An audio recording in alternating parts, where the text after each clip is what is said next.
Imagine you're walking through a neighborhood. On one side of the street, there's a house with neat flower beds, a freshly painted fence, and not a single piece of trash in sight. Across the street, there's another house with a broken window, graffiti on the walls, and overgrown weeds. Which side makes you feel safer? Which side makes you think twice about walking alone at night? This simple idea of how our surroundings shape our behavior is at the heart of the broken windows theory, a concept that has sparked debates in criminology, psychology, and policing for decades.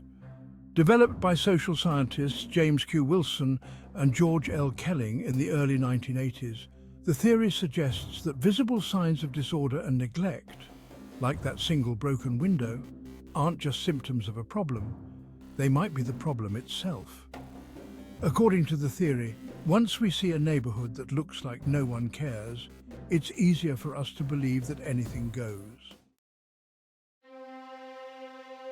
The story of the broken windows theory actually starts back in 1969 with a bold experiment by psychologist Philip Zimbardo, who you might know from his infamous Stanford prison experiment. But before he got into studying prisons, Zimbardo wanted to understand how the environment affects our behavior when it comes to crime and vandalism. He parked two cars in different neighborhoods, one in the rough and tumble streets of the South Bronx in New York City, and the other in the quiet, upscale community of Palo Alto, California. The car in the Bronx didn't stand a chance. It was stripped and vandalized within hours.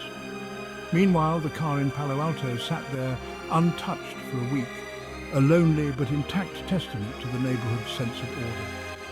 Then Zimbardo did something curious. He smashed a window on the car in Palo Alto himself. Almost instantly, that quiet, safe neighborhood changed. People who might never have thought about vandalizing before began to take part in the destruction. His conclusion? Disorder invites chaos. When people see signs that nobody cares, they stop caring too. Wilson and Kelling picked up on Zimbardo's findings and took them further. In their famous 1982 article, Broken Windows, the Police and Neighborhood Safety, they argued that crime is like a chain reaction. If one window gets broken and isn't fixed, the message sent out is that nobody's in charge and anything goes, so that one act of vandalism can snowball into bigger problems like drug dealing, assaults, and worse. The key idea here was simple but powerful. If we crack down on the little things, graffiti, littering, public drinking, we might just stop the bigger crimes from happening at all.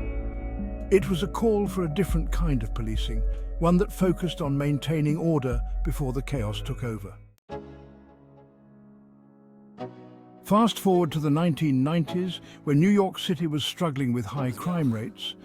Enter Mayor Rudy Giuliani and Police Commissioner William Bratton, who embraced the broken windows approach with open arms. They launched a crackdown on minor offences like subway fare evasion, public urination and graffiti. Their goal? To send a clear signal that no crime was too small to matter. And at first it seemed to work. Crime rates in New York City dropped dramatically, and the city started to feel safer. People credited the broken window strategy for turning things around, and it became a policing philosophy adopted by cities around the world. But, as with many things in life, the story wasn't so black and white. Critics pointed out that crime rates were falling all over the United States during the same period, even in places that didn't use the broken windows approach. Some argued that other factors like economic growth or demographic changes played a bigger role in reducing crime. Even more troubling, research started to show that focusing on minor crimes led to a rise in aggressive policing tactics that disproportionately targeted marginalized communities. The critics claimed that while the streets might have looked cleaner, the human cost of this approach was too high. Racial profiling, mass incarceration, and a growing distrust between police and communities became part of the legacy of broken windows policing. So does the broken windows theory still hold up? Today, the debate continues. Some studies suggest that while fixing broken windows and addressing minor disorders might make people feel safer, it doesn't necessarily prevent serious crimes from happening. In other words, it's not just about sweeping the streets clean, it's about understanding the deeper social issues that lead to crime in the first place. The broken windows theory has shaped policing policies for decades, but its legacy is a mixed one. While it has led to increased attention on maintaining urban order, it has also faced criticism for its role in promoting aggressive policing tactics that disproportionately impact vulnerable communities. Understanding the broader social dynamics that influence crime is essential for developing more equitable and effective approaches to public safety.